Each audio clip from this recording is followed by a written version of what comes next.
my person's part that's not here. It's Oh, okay. she's not Let's here. start This with your is during part. the mention. All right. Are you recording?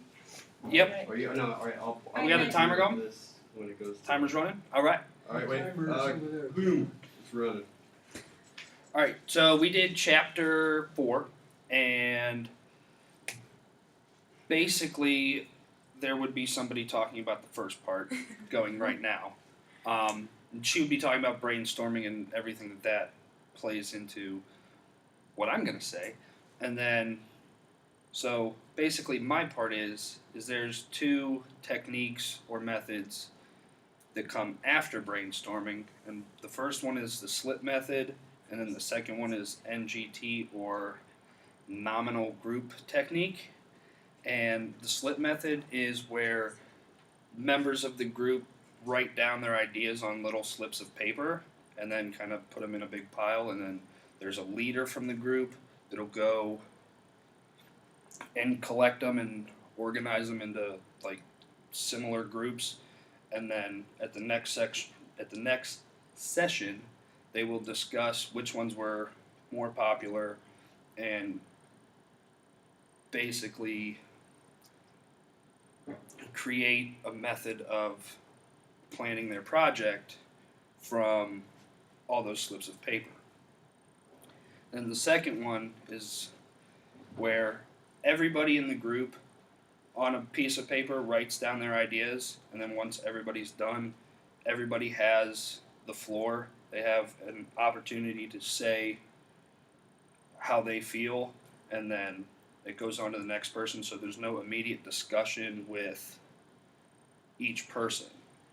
And then once everybody has said their part, then they go back and they write down all of the ideas, and then they have another session where they rank all of the ideas, and then after that they pick the top ones from all those rankings. So if you personally feel that one is ranked higher than the other but somebody else doesn't, it's like a majority rule thing, to where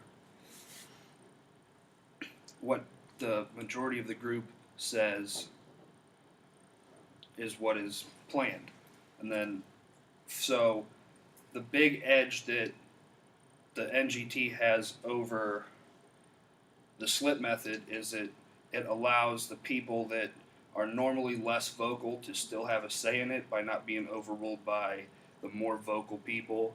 So it gives everybody an opportunity to say how they feel and speak their own mind.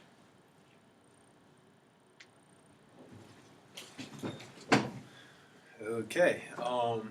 I'm going to be talking about Kurt Lewin and what he brought to the chapter 4 about group and teamwork.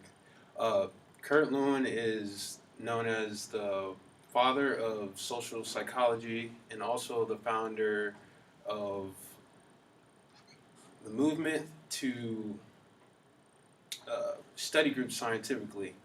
He introduced group dynamics. He introduced field theory. He introduced T-group movement, and he also introduced force field analysis.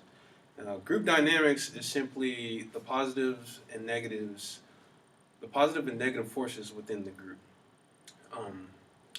Field theory is the theory that one's behavior is directly related to the person's personality and the environment that that person grew up in.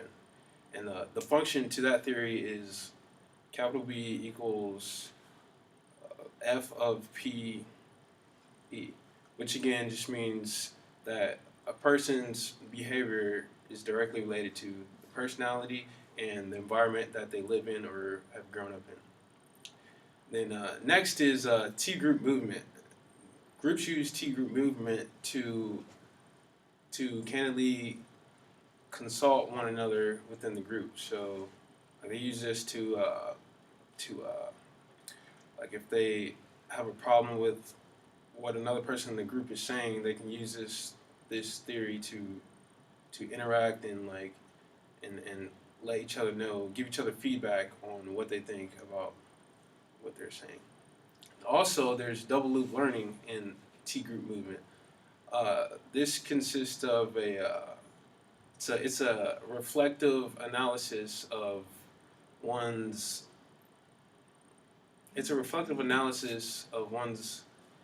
assumptions and relates to how they interact with others in the group. And then last, there's force field analysis. Force field analysis pits the idea that driving forces versus restraining forces. This pits the idea that in order to achieve success and towards the goal, one needs to increase the driving forces and needs to decrease the restraining forces. This just provides an idea of what is needed to impel and impede in order to achieve one's goal. Okay.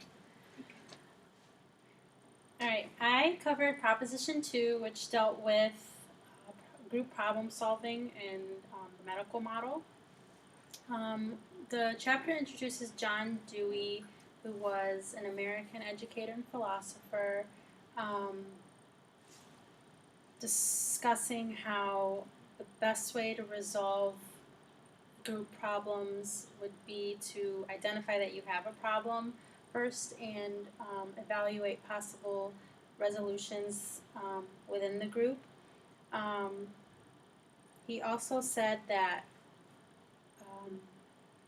group problem solving can become a habit, as he gave an example. Doctors, every day, they diagnose their patients in their offices, first realizing that there is a problem, for example, a disease or whatnot, and they diagnose them based on their like habitual lifestyle, their symptoms, and the doctor generates possible solutions and then prescribes them a prescription. So basically that ties into how groups should, that ties into the group problem solving process, which is number one, identifying that you have a problem, 2, evaluating the possible causes and effects it had, 3, going over the pros and cons to generate a possible solution, 4 would be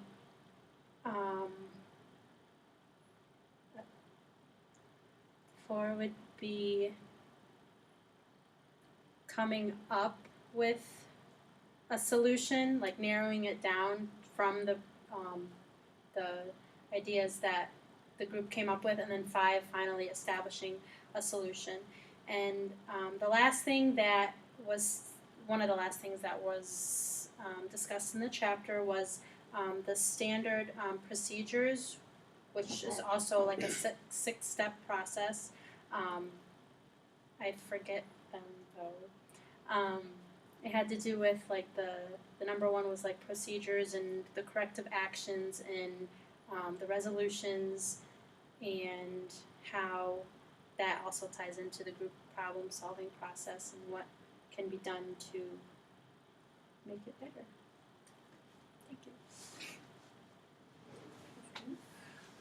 you. All of you have heard of different ways from my teammates on how teams share information with each other. There's brainstorming in the MGT and medical model. Proposition 3 of Chapter 4 talks more about the forums and the ways that groups meet together. There are different forums. One is a roundtable panel discussion, which usually consists of 3 to 5 people sitting at a table. Depending on the media, if they're on radio, they may sit in a row or a semicircle, and on TV, and you may see this on if you watch Meet the Press or something like that, where they're sitting usually facing each other so that they can have eye contact and their voices can be heard so that they know what they're talking about. Those are roundtable and panel.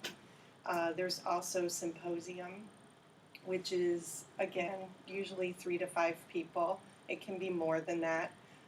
They're sharing, usually the subject matter has been determined ahead of time, so everyone there knows what they're going to be talking about. They talk 3 to 5 minutes as we're doing today. This is a symposium format.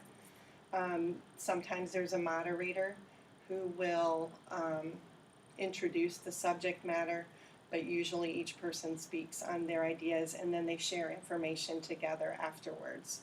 An example of this is in my division in undergraduate studies, we recently held a symposium for students to share their creative and their educational work, things that they've been working on all semester. There were different groupings, so this wasn't necessarily a traditional symposium, but it was characterized as a symposium. The students, when they were approached by guests that came to see their work, they were asked to talk about their research or their study for 3 to 5 minutes. They had to present that, and then at the end, there was someone that reviewed all the information, and then the students were actually given awards and were given different awards for the different categories that they submitted. Usually, the moderator kind of keeps things going and keeps people on tasks, and then they open it up for the public to contribute or ask questions. So those are the different formats that are used for sharing information that my team shared earlier. Okay, let's give us all our hands. It wasn't something that you would voluntarily